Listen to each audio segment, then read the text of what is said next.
No one saw LeBron crying when he left the court. What he went through after Kobe's death will shock everyone. January 26, 2020. A date that would forever change not just basketball, but the very soul of LeBron James. While the world mourned Kobe Bryant's tragic death, no one knew that behind closed doors, the king of basketball was experiencing a complete psychological breakdown that would nearly end his career forever. The tragedy struck on a quiet Sunday morning. LeBron was at his Brentwood mansion, enjoying a rare peaceful moment with his family. His phone had been buzzing all morning with texts from friends and teammates, but he had ignored them all. He was tired of the constant demands on his attention, the endless stream of people wanting something from him. He just wanted one morning of peace. But at 11:47 a.m., his world shattered with a single phone call. But the truly shocking part was what happened in the weeks following that devastating day. "LeBron, you need to sit down." It was Rich Paul, his agent and closest friend, calling from LAX. Rich's voice was shaking in a way LeBron had never heard before. "What's wrong, man? You sound Kobe's gone, Bron. Helicopter crash. Him and Gigi, they're both gone." The phone slipped from LeBron's hands, clattering onto the marble floor of his kitchen. His wife Savannah came running when she heard the crash, finding LeBron standing frozen, staring at nothing. "Baby, what happened? What's wrong?" LeBron couldn't speak, couldn't breathe, couldn't process what he had just heard.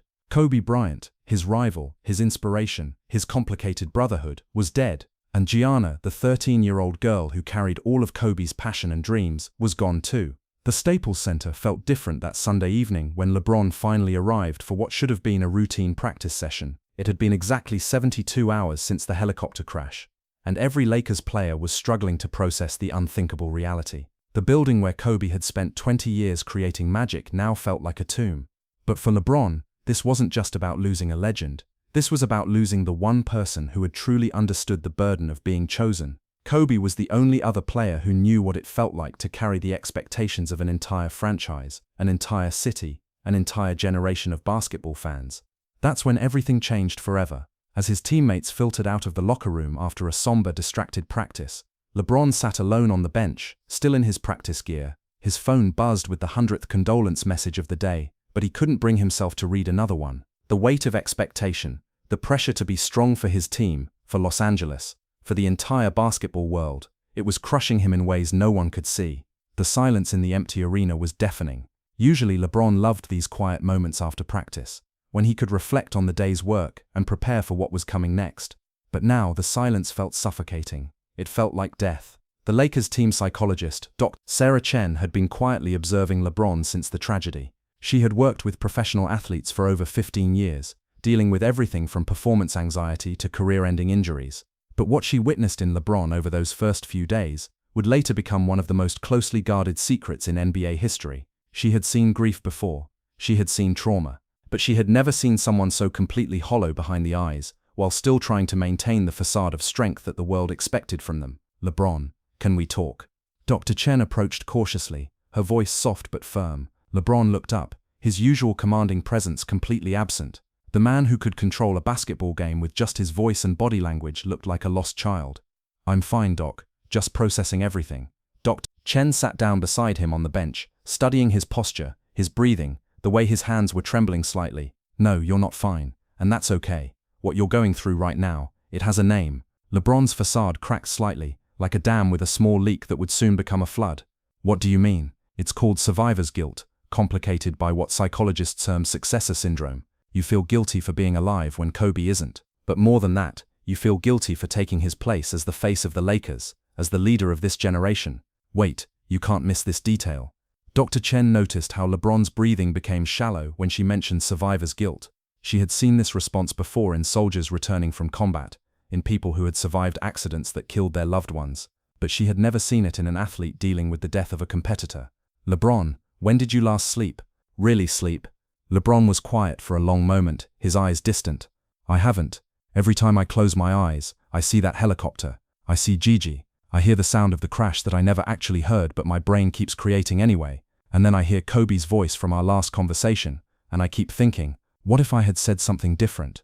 What if I had been on that helicopter instead?" Dr. Chen felt a chill run down her spine. In all her years of practice, she had learned to recognize the warning signs of someone contemplating self-harm. LeBron's comment about wishing he had been on the helicopter instead was a massive red flag. "What was your last conversation with Kobe about?" LeBron's hands began to shake, something no one had ever seen from the man who had nerves of steel in the clutch moments of NBA Finals. He called me the night before, Saturday night, around 10 p.m. He was so excited about Gigi's game the next morning. He said she had been working on this new move that reminded him of something I used to do when I was younger. The tears started flowing then, and once they started, LeBron couldn't stop them. He said he was proud of how I was carrying the Lakers' legacy. He said I was doing things he never could do, bringing people together instead of just demanding perfection from them. He said I was teaching him how to be a better father. You haven't seen the biggest surprise yet. Dr. Chen made notes as LeBron continued, his voice breaking with each word. But here's what's killing me, Doc. Here's what I can't tell anyone, what I can't sleep because of, what's making me feel like I'm going insane. What is it, LeBron? Kobe and I, we had planned to do something together, something big. We were going to announce it after the season, a joint venture that would change basketball forever. And now I have to do it alone, and I don't know if I'm strong enough. I don't know if I'm worthy enough. Dr. Chen leaned forward, recognizing the signs of what psychologists call complicated grief. Grief that becomes pathological because it's mixed with other traumatic emotions like guilt, regret, and unfinished business. What kind of venture? LeBron pulled out his phone with shaking hands and showed her a text thread between him and Kobe. The messages went back months, filled with detailed plans, excitement, and genuine friendship. The last message, sent just 12 hours before the crash, read, "Bro, this is going to be our greatest assist to the next generation. Can't wait to change the game together. Love you, brother." The timestamp on the message was 11:23 p.m., January 25th. Less than 12 hours later, Kobe was dead. What you're seeing now is nothing.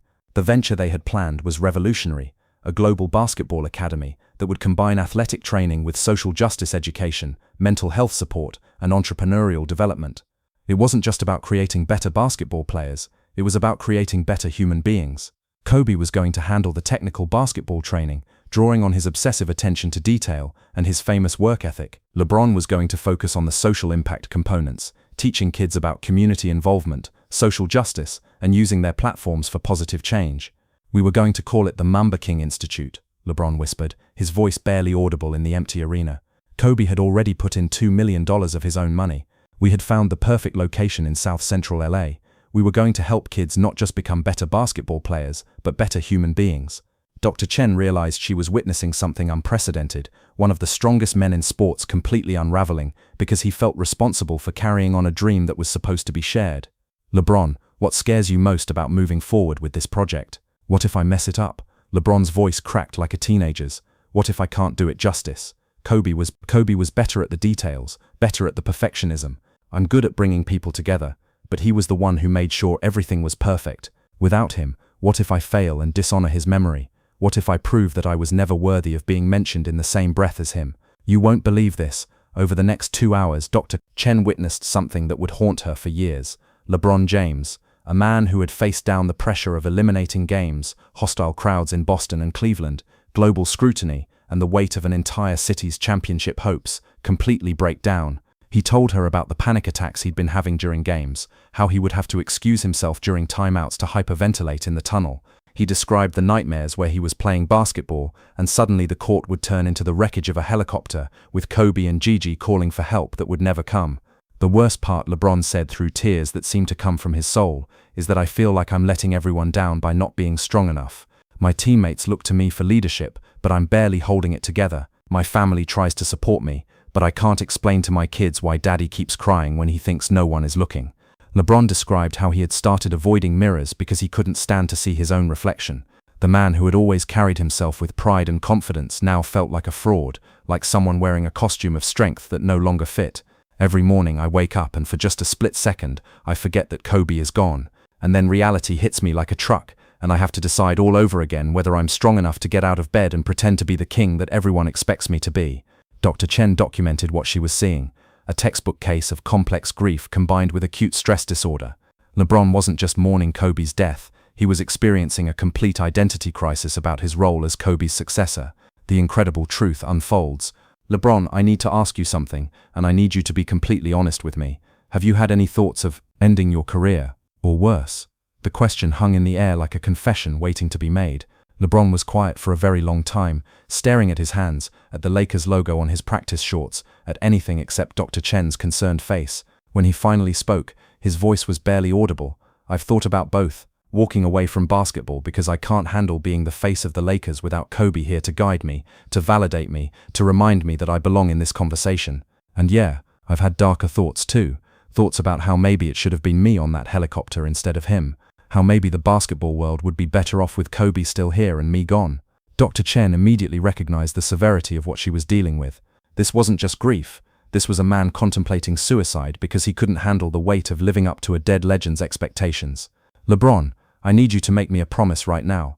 Promise me you won't make any permanent decisions about your career or your life without talking to me first. I promise. But Doc, I don't know how much longer I can pretend to be strong. I don't know how much longer I can be the king when I feel like a broken man wearing a crown that doesn't belong to me. But the real turning point came when Dr. Chen asked the question that would save LeBron's career. LeBron, what do you think Kobe would say if he could see you right now? LeBron thought for a moment, then smiled through his tears. The first genuine smile anyone had seen from him since January 26th. He'd probably call me soft and tell me to stop being emotional and get back to work. He'd probably say something like, "Mamba, don't cry, king." But what would he really say? Not the Mamba mentality version that everyone expects, but Kobe the father, Kobe the friend, Kobe the man who called you the night before he died to tell you he was proud of you. LeBron's expression changed completely. The artificial smile disappeared, replaced by something deeper and more authentic. He'd say that grief is love with nowhere to go. He'd say that feeling overwhelmed by his death just proves how much I cared about him, how much our friendship meant to me. And he'd probably say that the best way to honor him isn't to be perfect, but to be willing to fail while trying to do something great. And then LeBron made a decision that would change everything. Doc, I want to continue with the Mamba King Institute, but I can't do it alone. I need help. I need therapy. I need to process this grief properly before I can honor Kobe's memory the right way. Dr. Chen smiled for the first time since entering the arena that evening. That's the first healthy decision you've made since this happened. But I have conditions. This stays between us for now. I can't have the media turning my grief into a storyline. I can't have people questioning my leadership because I'm in therapy. Not yet, of course.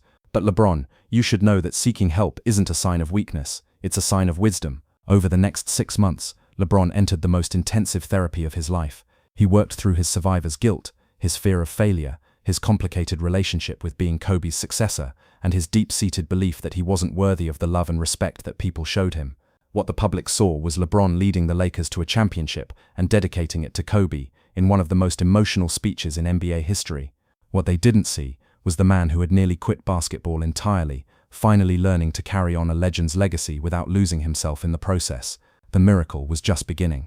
During the 2020 bubble playoffs, while the world was dealing with a global pandemic and social unrest, LeBron was fighting his own internal war. He had a ritual that no one knew about, something that would have seemed crazy to anyone who didn't understand the depth of his trauma. Before every game, he would sit in his hotel room and have an imaginary conversation with Kobe. He would tell him about the game plan, about his fears for the team, about his hopes for the championship, and somehow, in those quiet moments, he could almost hear Kobe's voice responding. The bubble was actually a blessing for me, LeBron would later tell Dr. Chen. Being isolated from everything else, being forced to focus just on basketball and my mental health, it gave me space to process everything without the world watching every move I made. The conversations with imaginary Kobe became more detailed and more helpful as the playoffs progressed. LeBron would discuss strategy, leadership challenges, and personal struggles. In his mind, Kobe would respond with the wisdom and perspective that had made him such a great mentor figure. I know it sounds crazy, LeBron told Dr. Chen during one of their virtual therapy sessions from the bubble, but talking to him in my head helps me feel connected to him in a way that doesn't hurt as much as the grief. The night before Game 6 of the finals, LeBron had his most vivid dream about Kobe yet. In the dream, they were in the Mamba King Institute, watching kids play basketball while learning about social justice and mental health. The facility was beautiful, state-of-the-art courts combined with classrooms, therapy offices, and community spaces. In the dream, Kobe turned to him and said, "This is what I wanted, bro. Not perfection, but impact. You're ready to do this without me now." LeBron woke up feeling peaceful for the first time since January 26th. But the greatest challenge was still to come. The Lakers won the championship, and LeBron dedicated it to Kobe as the world expected. His speech that night was raw, emotional, and genuine. But what no one knew was that during his most emotional moment, LeBron was also celebrating a private victory. He had survived the darkest period of his life and come through it stronger. "I know he's looking down on us, and he's proud," LeBron said that night, holding the Larry O'Brien trophy. But privately, he was thinking, "I did it, Kobe. I didn't give up. I found a way to honor you while still being myself." A month after winning the championship, LeBron made a decision that surprised everyone. including Dr. Chen. He didn't hold a big press conference or make the announcement about himself. Instead, he simply opened the doors to the first Mamba King Institute location and welcomed 50 kids from South Central LA. The institute combined basketball training with therapy sessions, social justice education, and entrepreneurship classes. LeBron personally funded therapy sessions for any kid who needed them, because he understood firsthand how important mental health support was for young athletes. If I had had access to therapy when I was young, LeBron told the first group of kids, I might have been able to process my father's absence in a healthier way. I might have been able to handle pressure better. I want to give you tools that I didn't have. The years passed, and something beautiful began to grow. By 2022, the Mamba King Institute had expanded to 5 locations across the country. LeBron continued his therapy sessions with Dr. Chen, but now they focused on positive growth rather than crisis management. He had learned to carry Kobe's legacy without being crushed by it. The Institute's success stories were remarkable. Kids who had been written off by traditional programs were thriving in an environment that addressed their whole person, not just their athletic ability. But the most remarkable success story was LeBron himself. People ask me how I've been able to play at such a high level at my age, LeBron said in a 2023 interview. What they don't know is that dealing with Kobe's death and my own mental health crisis taught me how to take care of my mind the same way I take care of my body. It actually made me a better player and a better person. The therapy had taught him emotional regulation techniques that improved his leadership on the court. The grief work had given him empathy that made him a better teammate. The process of honoring Kobe's memory had given him a sense of purpose that extended far beyond basketball. But the story was about to take another incredible turn. In 2024, LeBron made a decision that shocked the sports world. He decided to share his story publicly for the first time. Working closely with Dr. Chen, he wrote a book called Grief and Greatness: How Loss Taught Me to Live. The book detailed his breakdown after Kobe's death, his suicidal ideation, his intensive therapy, and his journey back to mental health. It was raw, honest, and completely vulnerable in a way that no major athlete had ever been before. I'm sharing this story, LeBron wrote in the introduction, because I know there are other people out there who are struggling with grief, with depression, with feeling like they're not enough. If my story can help one person seek help, then it's worth any embarrassment or criticism I might face. The response was overwhelming. Athletes from every sport reached out to share their own stories of hidden depression, anxiety, and trauma. LeBron realized that by sharing his vulnerability, he was giving permission for others to seek help. Mental health advocates praised the book for its honesty and its potential impact. Sales were strong, but more importantly, the book sparked conversations about mental health in professional sports that had never happened before.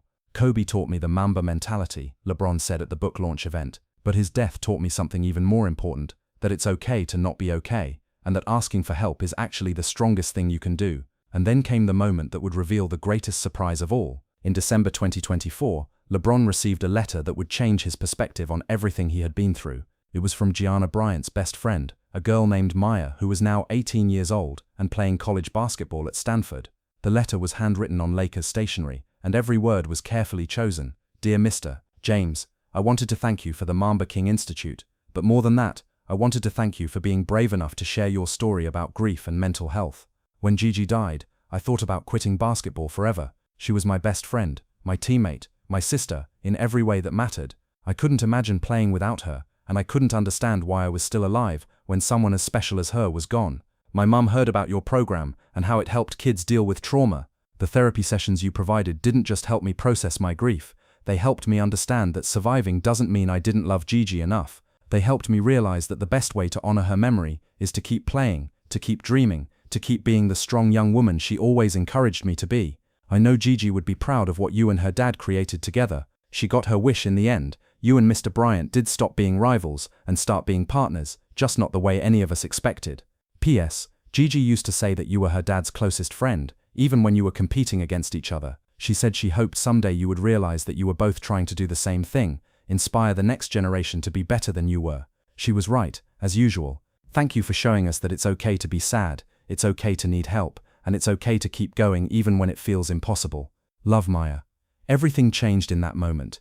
LeBron called Dr. Chen immediately after reading the letter, his voice shaking with emotion. Doc, I think I finally understand why I had to go through all of that pain.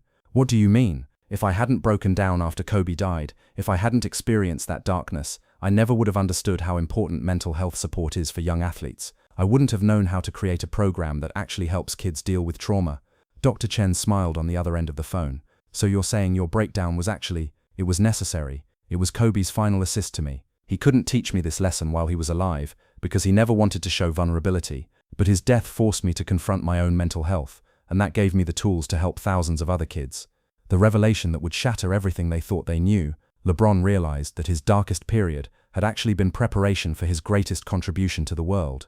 The Mamba King Institute wasn't just continuing Kobe's legacy, it was creating something entirely new, something that could only have been born from the specific trauma of losing Kobe in such a sudden, devastating way. People think the championship I won for Kobe was my tribute to him, LeBron reflected during his final therapy session with Dr. Chen. But the real tribute is every kid who gets therapy at our institute, every young athlete who learns that it's okay to ask for help, every person who realizes that mental health is just as important as physical health. The truth was more beautiful than anyone could have imagined. By 2025, LeBron had become as famous for his mental health advocacy as he was for his basketball achievements.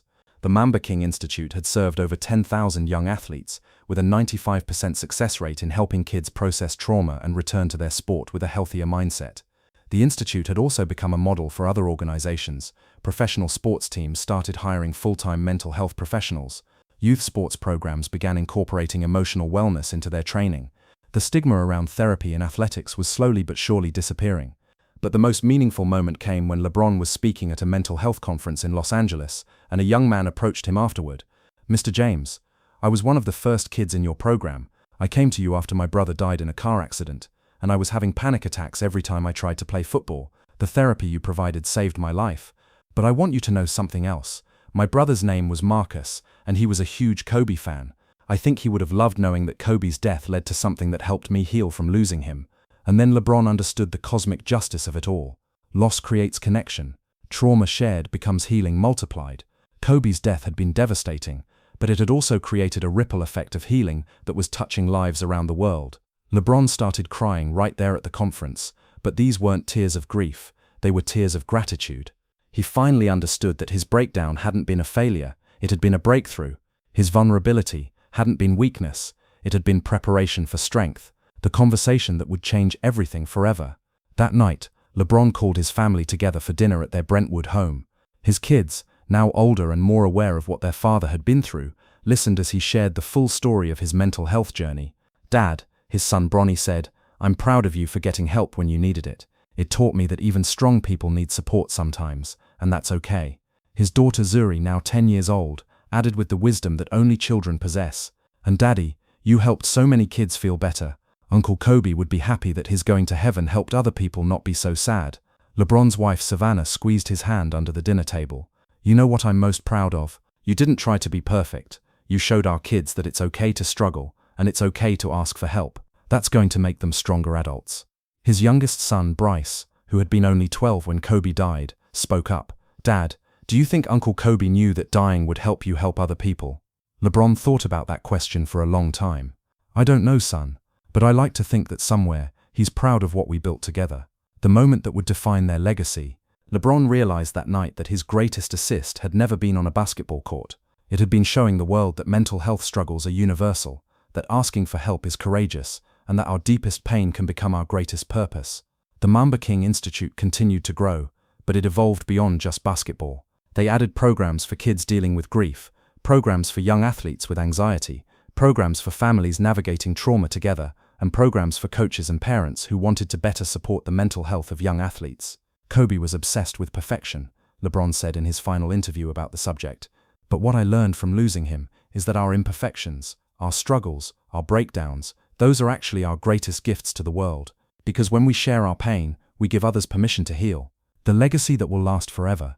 Today, the Mamba King Institute operates in 15 cities across America, with plans to expand internationally. Every location has 2 photos at the entrance, one of Kobe Bryant and one of LeBron James, but underneath the photos is a quote that reads, "Strength isn't about never falling down."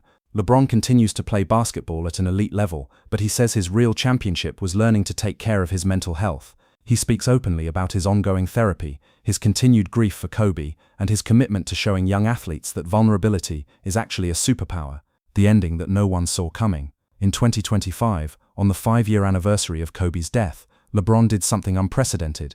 He invited Dr. Chen to speak at the Lakers' memorial ceremony, and together they shared the story of how mental health support had saved his career and his life. 5 years ago, LeBron told the crowd of thousands at Staples Center, "I thought honoring Kobe meant being perfect, being strong, being unbreakable. Today I know that honoring Kobe means being human, being vulnerable, and being willing to get help when we need it." The crowd gave him a standing ovation that lasted for 5 minutes, but the most meaningful response came from a young girl in the audience who shouted, "Thank you for teaching us it's okay to cry." After the ceremony, LeBron visited Kobe and Gigi's graves for the first time since the funeral. He brought a letter he had written, and he read it out loud. "Kobe, it's been 5 years, and I want you to know that I finally understand what you were trying to teach me. It wasn't about being perfect. It wasn't about never showing weakness. It was about using our platforms to make the world better for the next generation. The Mamba King Institute has helped thousands of kids, and it's just the beginning. Gigi would be proud of what we built. I miss you both every day, but I'm not broken by that anymore. I'm inspired by it. Thank you for your final assist. Love, your brother LeBron." The truth that changes everything. LeBron's story teaches us that sometimes our greatest breakdowns lead to our greatest breakthroughs. His mental health crisis after Kobe's death wasn't a sign of weakness, it was the beginning of his most important work. The Mamba King Institute has now helped over 50,000 young athletes, but its real impact is immeasurable. Every kid who learns that mental health matters, every parent who understands that therapy isn't shameful, every athlete who realizes that asking for help is actually the most courageous thing they can do, they're all part of Kobe's legacy too. The final lesson that will echo through eternity. LeBron often says that Kobe's death taught him the difference between being strong and being brave. Being strong means never showing weakness. Being brave means showing your weakness in order to help others find their strength. "Kobe gave me the Mamba mentality," LeBron reflects. "But losing Kobe gave me something even more valuable, the King's heart. The understanding that true greatness isn't about personal achievements, it's about how many people you can help heal." And that's how the death of a legend led to the birth of a movement, all because LeBron James had the courage to admit he was broken and the wisdom to let his healing help others. The GOAT debate will never end, but this much is certain. LeBron's greatest assist wasn't on a basketball court. It was showing the world that mental health matters, that vulnerability is strength, and that our deepest pain can become our greatest purpose. Every time a young athlete walks into the Mamba King Institute and learns that it's okay to not be okay, Kobe's legacy lives on. And every time LeBron talks openly about his therapy, his grief, and his ongoing healing journey, he proves that true champions don't just win games, they change lives. Final words from LeBron. "Kobe taught me how to win. Losing Kobe taught me how to live. And learning to live with loss taught me how to help others find hope in their darkest moments."